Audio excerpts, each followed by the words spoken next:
Hello friends, knowledge मंडली में आप सभी का स्वागत है।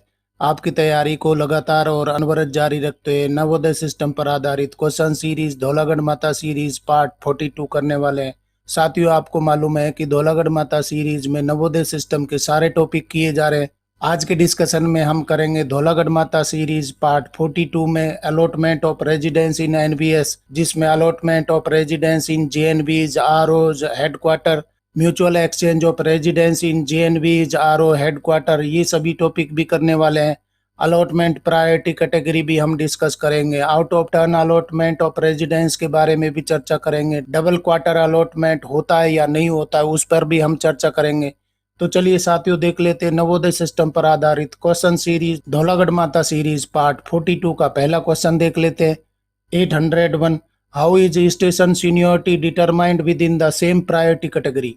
समान प्राथमिकता श्रेणी के अंतर्गत स्टेशन की वरिष्ठता कैसे निर्धारित की जाती है। स्टेशन सीनियोरिटी है वो कैसे निर्धारित की जाती है। क्वार्टर अलॉटमेंट के लिए जब समान प्राथमिकता श्रेणी के कर्मचारी हैं तो स्टेशन सीनियोरिटी है वो कैसे निर्धारित होती है। ऑप्शन आप देख लीजिए कौन सा उत्तर ठीक हो जाएगा। Length of service in NVS, date of joining in JNV, RO, NLI, total emoluments received, rank in the respective cadre. तो समान प्राथमिकता श्रेणी के कोई कर्मचारी है तो स्टेशन की वरिष्ठता कैसे निर्धारित की जाएगी। सही उत्तर हमारा हो जाएगा बी हो जाएगा। Date of joining in JNV, RO और एनएलआई। जेएनवी, आरओ और एनएलआई स्तर पर अगर आपको क्वार्टर अलॉटमेंट करने हैं और वहां पर समान प्राथमिकता श्रेणी के कोई कर्मचारी मिल जाते हैं तो उनमें से स्टेशन सीनियर किसको माना जाएगा, क्वार्टर पहले किसको दिया जाएगा, डेट ऑफ ज्वाइनिंग के अनुसार दिया जाएगा। सही उत्तर हमारा हो जाएगा बी हो जाएगा। अगला सवाल देख लेते हैं। 802, which employee in NVS will not be paid house rent allowance HRA. NVS में किस कर्मचारी को हाउस रेंट अलाउंस एचआरए का भुगतान नहीं किया जाएगा। ऑप्शन क्या हो जाएंगे। House owner, the allottee of a residence, employees, family members, employee who does not occupy the accommodation. NVS में किस कर्मचारी को एचआरए का भुगतान नहीं किया जाएगा। इनमें से कौन से कर्मचारी को हाउस रेंट यानी कि एचआरए का भुगतान नहीं किया जाएगा। सही उत्तर हमारा हो जाएगा बी हो जाएगा। The allottee of a residence, जिसको क्वार्टर अलॉट कर दिया है उसको एचआरए नहीं मिलेगा, क्योंकि एचआरए किसको मिलता है, जिसको क्वार्टर अलॉट नहीं होता है। और जिस कर्मचारी को अगर रेजिडेंस मिल गया है, क्वार्टर मिल गया है, तो उसको एचआरए नहीं मिलेगा। बहुत ही अच्छा क्वेश्चन है। सही उत्तर हमारा हो जाएगा बी हो जाएगा। क्वेश्चन देख लेते हैं। 803, What determines inter-se seniority when officers have the same priority date, join the same station on the same date and are in the same cadre। बहुत ही जबरदस्त क्वेश्चन है।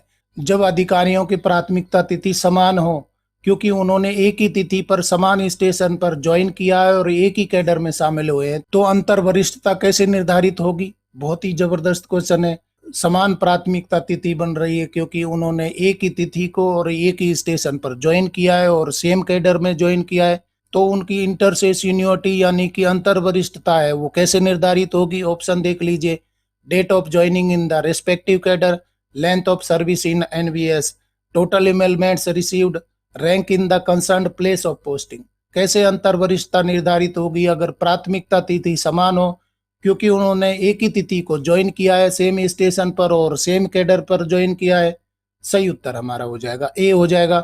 Date of joining in the respective cadre, यहाँ पर एक cadre में join किया है तो डेट ऑफ ज्वाइनिंग के आधार पर उनको सीनियरिटी है वो दी जाएगी, इंटर से सीनियरिटी है वो निर्धारित होगी। सही उत्तर हमारा हो जाएगा ए हो जाएगा। Move to question number 804, on what basis is seniority among employees determined in case of residence at ROs and NLIs। बिल्कुल ही धांसू क्वेश्चन आ गया।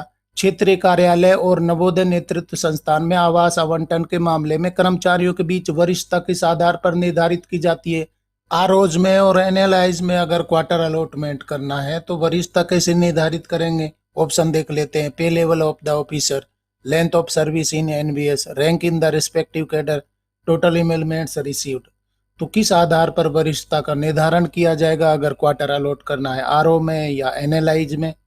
सही उत्तर हमारा हो जाएगा ए हो जाएगा।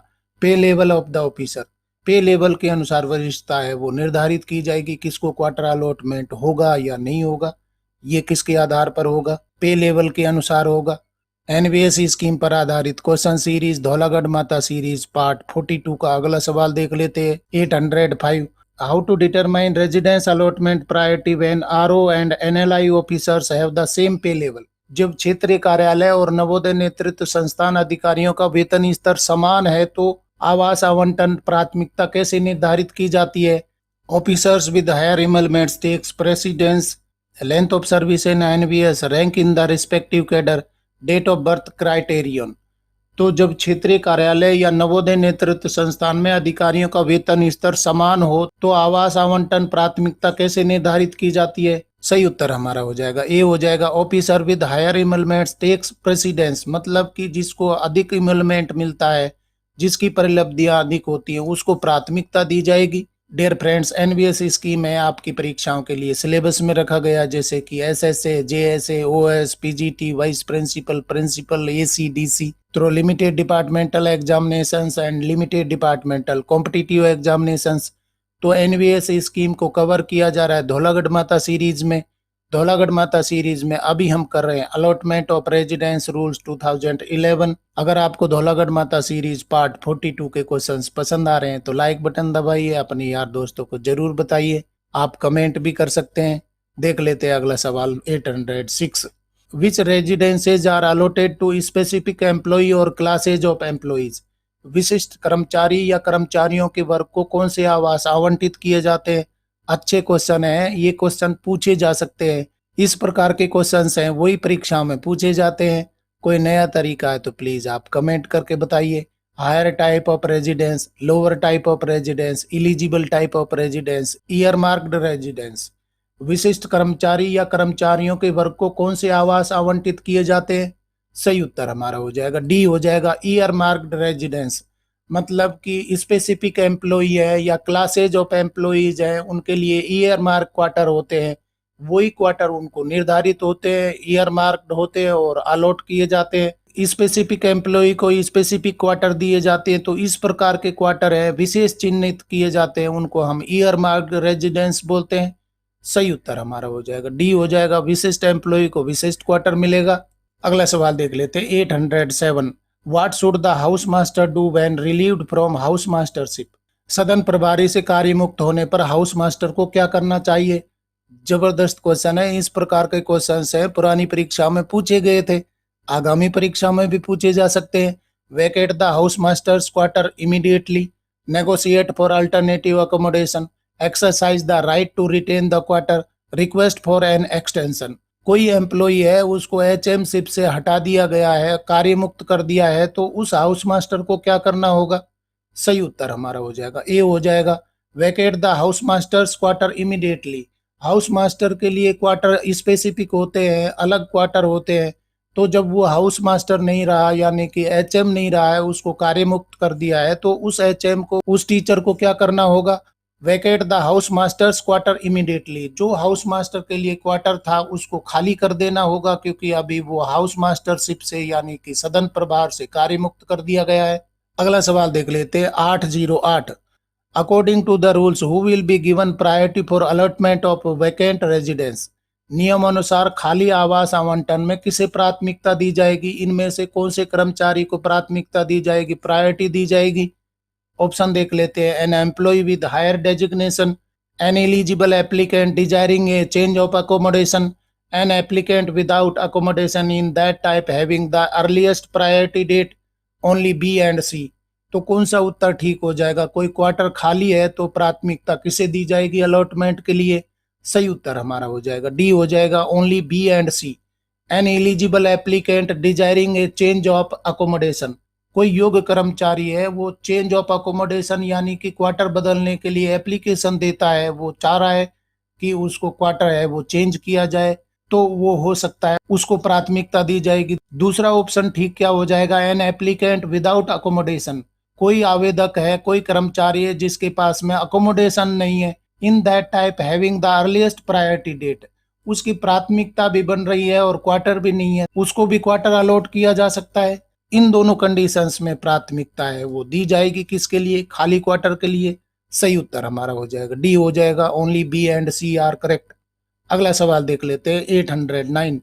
What will be done if there is a difference of opinion between the allotting authority and the allotment committee? Gabbar Singh question है, पूछा जा सकता है, लॉजिकल है। यदि आवंटन प्राधिकारी और आवंटन समिति के बीच मतभेद हो तो क्या किया जाएगा? बहुत ही जबरदस्त क्वेश्चन है। It will be resolve through a lottery system, a public referendum will be undertaken, the matter will be referred to the authority immediately higher than the allotting authority, a new committee will be constituted for final decision. बहुत ही अच्छा question है। आपको समझना पड़ेगा, यदि आवंटन अधिकारी है और आवंटन समिति के बीच में मतभेद हो जाते हैं तो क्या किया जाएगा? सही उत्तर हमारा हो जाएगा सी हो जाएगा।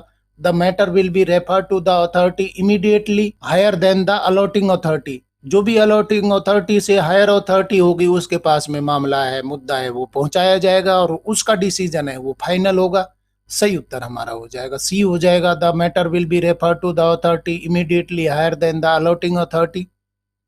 क्वेश्चन देख लेते 810। What action will be taken by the allotting authority after a residence falls vacant? कोई क्वार्टर खाली हो गया है तो आवंटन प्राधिकारी है वो क्या कार्रवाई करेगा? बहुत ही अच्छा क्वेश्चन है। The residence will be publicly let out, the residence will be allotted at the discretion of the authority, the residence will be given to the most senior staff member, the residence will be allotted strictly in accordance with the rules. आवास खाली होने के बाद में आवंटन अधिकारी है वो क्या कार्रवाई करेगा? सही उत्तर हमारा हो जाएगा डी हो जाएगा। The residence will be allotted strictly in accordance with the rules. आवंटन प्राधिकारी है वो नियमों के अनुसार क्वार्टर को अलॉट कर देगा।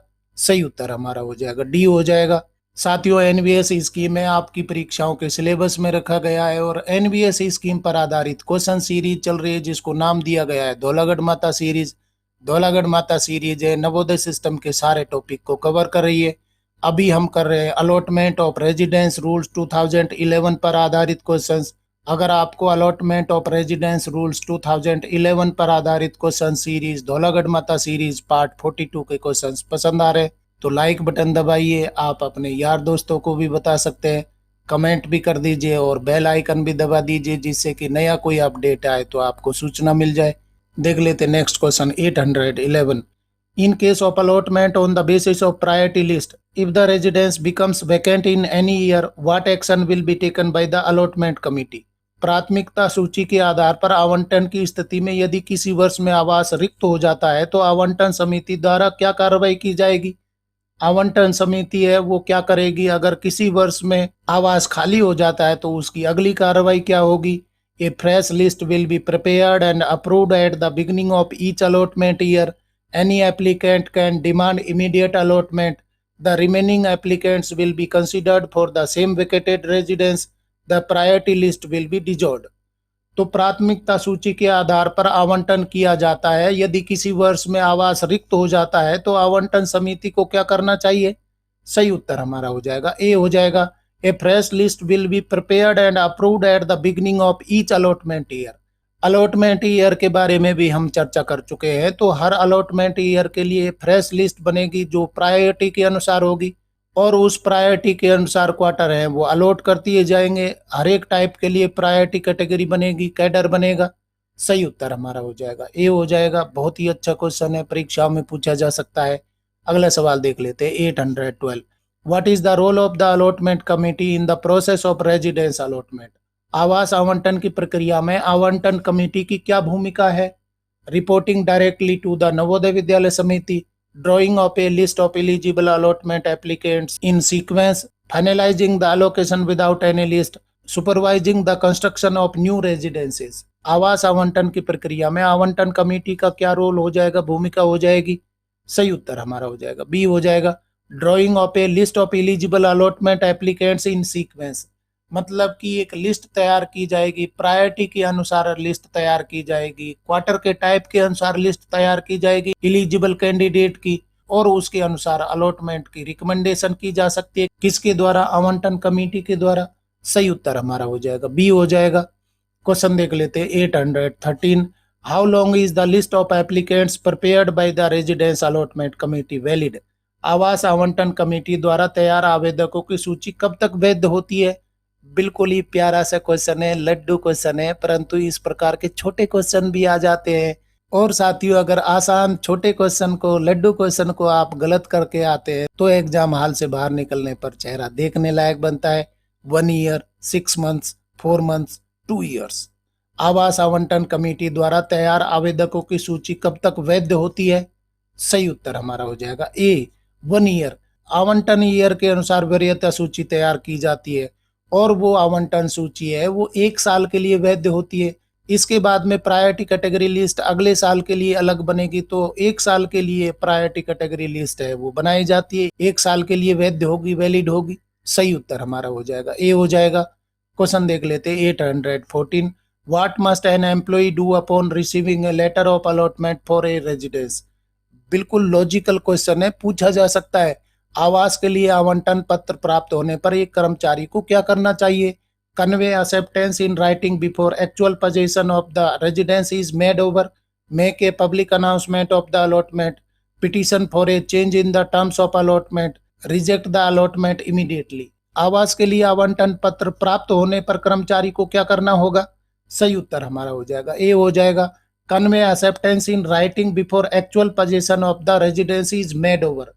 आपको ये बताना होगा कि हाँ, जो क्वार्टर आपने दिया है उसको मैं ले रहा हूँ, एक्सेप्ट कर रहा हूँ, तो एक्सेप्टेंस है वो लिखित में आपको देना होगा। जो अलॉटमेंट कमेटी ने रिकमेंडेशन किया और अलॉटिंग अथॉरिटी ने फाइनल किया है उसको मैं एक्सेप्ट कर रहा हूँ और ये क्वार्टर को ऑक्युपाई कर लूंगा, ये लिखित में देना होगा, ये मैसेज कन्वे करना होगा। सही उत्तर हमारा हो जाएगा ए हो जाएगा। बहुत ही लॉजिकल क्वेश्चन है। अगला सवाल देख लेते हैं 815। Under what circumstances can bachelors spinsters be accommodated in share accommodation? किस परिस्थिति में कुंवारे लोगों को साझा आवास में जगह दी जा सकती है? इस प्रकार की कंडीशंस हैं वो आती हैं और परीक्षाओं में पूछी भी जा सकती हैं।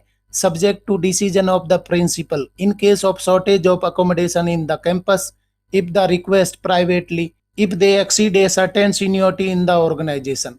किस परिस्थिति में कुंवारे लोगों को साझा आवास में जगह दी जा सकती है? मतलब कि शेयर्ड अकोमोडेशन है, शेयर्ड क्वार्टर है, वो दिया जा सकता है बैचलर्स को, स्पिंस्टर्स को। सही उत्तर हमारा हो जाएगा बी हो जाएगा। इन case of shortage of accommodation in the campus, अगर अकोमोडेशन कम पड़ रहा है तो कुंवारे लोगों को साझा आवास दिया जा सकता है क्योंकि क्वार्टर की शॉर्टेज है। सही उत्तर हमारा हो जाएगा बी हो जाएगा। अलॉटमेंट ऑफ रेजिडेंस रूल्स 2011 पर आधारित क्वेश्चन सीरीज चल रही है धौलागढ़ माता सीरीज पार्ट 42।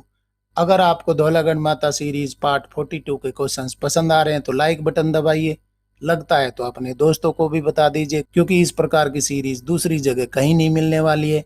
आप कमेंट भी कर सकते हैं और बेल आइकन भी दबा दीजिए जिससे कि नए अपडेट में आपको सूचना मिल जाए। देख लेते हैं question 816। If an employee wishes to occupy a lower class accommodation, what must be done? यदि कोई कर्मचारी निचली श्रेणी के आवास में जाना चाहता है तो उसे क्या करना होगा? Application approval from the regional office, verbal discussion with the allotment committee, direct occupation without any notification, submission of a written application. कोई कर्मचारी की एलिजिबिलिटी हायर टाइप के क्वार्टर के लिए है और वो लोअर टाइप के क्वार्टर में जाना चाहता है तो उसको क्या करना होगा? सही उत्तर हमारा हो जाएगा डी हो जाएगा। Submission of a written application. उसकी एलिजिबिलिटी हायर टाइप के लिए बन रही है परंतु वो चाहता है कि लोअर टाइप के क्वार्टर में जाए तो उसको लिखित में आवेदन देना होगा। बड़ा अच्छा क्वेश्चन है। सही उत्तर हमारा हो जाएगा डी हो जाएगा। Move to question number 817। According to the accommodation allotment rules, who may be given priority in allotment of residences? आवास आवंटन नियमों के अनुसार आवास आवंटन में किसे प्राथमिकता दी जा सकती है? Employees transferring to northeastern region and Andaman Nicobar Island and Lakshadweep, employees not entitled to higher category of accommodation, a staff member with family or employees suffering from TB, cancer or physically handicapped employees, employees likely to retire within 6 months। साथियों, आपको elimination method से भी answer तक पहुंचना है, साथ में ही logic भी देखना है कि क्वेश्चन क्या पूछना चाह रहा है। आवास आवंटन नियमों के अनुसार आवास आवंटन में किसे प्राथमिकता दी जाएगी? इनमें से कौन सा उत्तर सबसे सटीक हो जाएगा? सही उत्तर हमारा हो जाएगा सी हो जाएगा। A staff member with family or employees suffering from TB, cancer or physically handicapped employees. मतलब कि कोई कर्मचारी है वो टीबी से या कैंसर से या फिजिकली हैंडीकैप्ड कोई कर्मचारी है तो उसको प्राथमिकता दी जाएगी, या कोई फैमिली मेंबर टीबी से ग्रसित है या कैंसर से ग्रसित है एलिजिबल फैमिली मेंबर कौन होगा ये हम इससे पहले वाले वीडियोज में चर्चा कर चुके हैं। सही उत्तर हमारा हो जाएगा सी हो जाएगा। क्वेश्चन देख लेते हैं 818। What condition must be met for mutual exchange of residences to be granted. आवासों के पारस्परिक आदान प्रदान की अनुमति के लिए कौन सी शर्त पूरी होनी चाहिए। जबराई क्वेश्चन है, बहुत अच्छा क्वेश्चन इसको मैं बोलूंगा, इंपॉर्टेंट भी आप कह सकते हैं। Both employees to have family members living with them, residence allocation within the past 3 years, both employees are working in the same vidyalaya, regional office or NLI, having served in the organization for more than 10 years। आवासों के पारस्परिक आदान प्रदान यानी कि mutual exchange के लिए कौन सी शर्त पूरी होनी चाहिए। सही उत्तर हमारा हो जाएगा सी हो जाएगा। Both employees are working in the same विद्यालय, रीजनल ऑफिस और NLI। दूसरे जेएनबी में सेम टाइप के क्वार्टर के लिए म्यूचुअल एक्सचेंज का आवेदन दे तो वो एक्सेप्ट नहीं होगा। सेम जेएनबी का होना चाहिए, सेम आरओ का होना चाहिए, सेम NLI का होना चाहिए, वहां पर म्यूचुअल एक्सचेंज के लिए अनुमति दी जा सकती है, परंतु दूसरी जगह के लिए नहीं दी जा सकती, क्योंकि कंडीशंस में ये बताया गया है कि सेम विद्यालय में होगा या सेम आरओ में होगा या सेम NLI में होगा तो ही एक्सचेंज के लिए अनुमति दी जा सकती है। लॉजिकल क्वेश्चन है, इस प्रकार के क्वेश्चन है वही परीक्षा में पूछे जाते हैं। कोई नया टाइप है तो आप कमेंट करके बता दीजिए। सही उत्तर हमारा हो जाएगा सी हो जाएगा। क्वेश्चन देख लेते हैं 819। Why are employees transferred and posted in North East region, Andaman Nicobar island and Lakshadweep not eligible to retain the residence allotted under these rules. उत्तर पूर्वी क्षेत्र या अंडमान निकोबार द्वीप समूह और लक्षद्वीप में स्थानांतरित और तैनात किए गए कर्मचारी इन नियमों के तहत आवंटित आवास को बनाए रखने के लिए पात्र क्यों नहीं है। जबरदस्त क्वेश्चन है, यानी कि नॉर्थ ईस्ट रीजन में या अंडमान निकोबार आइलैंड है या लक्षद्वीप पर कोई ट्रांसफर होता है या पोस्टिंग होती है तो प्रीवियस स्थान पर क्वार्टर रिटेन करने की अनुमति इन नियमों के अनुसार क्यों नहीं दी गई है। ऑप्शन देख लीजिए। No long term employment benefits, high cost of living in the given regions, unavailability of suitable accommodation in those regions, double HRA is admissible as applicable at the previous station. तो उत्तर पूर्वी क्षेत्र, अंडमान और निकोबार द्वीप समूह या लक्षद्वीप में स्थानांतरित या तैनात किए गए कर्मचारी इन नियमों के तहत आवास आवंटन को बनाए रखने के लिए पात्र क्यों नहीं है। सही उत्तर हमारा हो जाएगा डी हो जाएगा। Double HRA is admissible as applicable at the previous station.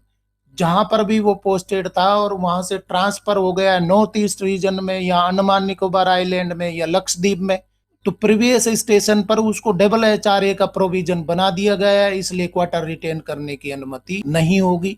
सही उत्तर हमारा हो जाएगा डी हो जाएगा। और साथियों देख लेते हैं NBS स्कीम पर आधारित क्वेश्चन सीरीज धौलागढ़ माता सीरीज पार्ट 42 का अंतिम सवाल 820, जिसमें हम कर रहे हैं NBS अलॉटमेंट रूल्स 2011 पर आधारित questions. As per NBS residence allotment rules, mutual exchange of residences of the same type can be allowed provided that no applicant is retiring within how many days। NBS आवास आवंटन नियमों के अनुसार एक ही प्रकार के आवासों के पारस्परिक आदान प्रदान की अनुमति दी जा सकती है, बशर्ते कि कोई आवेदक दिनों के भीतर सेवानिवृत्त न हो रहा हो। जोरदार क्वेश्चन है। 6 months, 3 months, 1 year, 2 year। एक ही प्रकार के आवासों के पारस्परिक आदान प्रदान की अनुमति दी जा सकती है, म्यूचुअल एक्सचेंज की अनुमति दी जा सकती है, परंतु कंडीशन यहाँ पर क्या होनी चाहिए कि कोई कर्मचारी कितने दिनों के भीतर रिटायरमेंट नहीं होना चाहिए। उनमें से जो एक्सचेंज कर रहे कोई भी एक कर्मचारी है रिटायर नहीं होना चाहिए, कितने दिनों के भीतर नहीं होना चाहिए। सही उत्तर हमारा हो जाएगा ए हो जाएगा 6 months। 6 महीने के भीतर दोनों में से किसी को भी रिटायरमेंट नहीं होना चाहिए। ऐसा नहीं है कि 6 महीने के बाद में वो रिटायर हो जाएगा और क्वार्टर एक्सचेंज कर लिया, तो ये शर्त रखी गई है कि विद इन 6 months उसका रिटायरमेंट नहीं होना चाहिए, तब जाकर ही म्यूचुअल एक्सचेंज किया जा सकता है, अनुमति दी जा सकती है, अन्यथा नहीं दी जाएगी। सही उत्तर हमारा हो जाएगा ए हो जाएगा। इस तरीके से साथियों धौलागढ़ माता सीरीज पार्ट 42 के अंतिम क्वेश्चन तक हम पहुंच गए हैं। अभी तक हमने 820 क्वेश्चन हैं कंप्लीट कर लिए। ये सारे क्वेश्चन है नवोदय सिस्टम यानी कि NBS स्कीम पर आधारित है। और साथियों आपको पता है कि NBS स्कीम है वो नवोदय विद्यालय ने आपकी परीक्षाओं के लिए रखी है, जैसे कि safety and security of inmates है, mess management, hostel management, infrastructure maintenance and repairs, admission in GNBs, transfer policy, allotment of quarter है, और इसके साथ में बहुत सारे कंस्ट्रक्शन एक्टिविटीज है, M&R वर्क है, बहुत सारे टॉपिक आपके सिलेबस में रखे गए हैं और इन सभी टॉपिक को कवर किया जा रहा है धौलागढ़ माता सीरीज में। आज के डिस्कशन में हमने किया allotment of residence in NVS, मतलब कि जेएनबी और आरओ, एनएलआई और एनवीएस हेडक्वार्टर में क्वार्टर अलॉटमेंट किस तरीके से होता है, उन पर आधारित क्वेश्चन सीरीज कंप्लीट की है धौलागढ़ माता सीरीज पार्ट 42। डियर फ्रेंड्स, आज के क्वेश्चंस पसंद आए तो लाइक शेयर करें और चैनल को सब्सक्राइब करना तो बहुत ही जरूरी है, क्योंकि नॉलेज मंडली is the right choice. Thank you very much.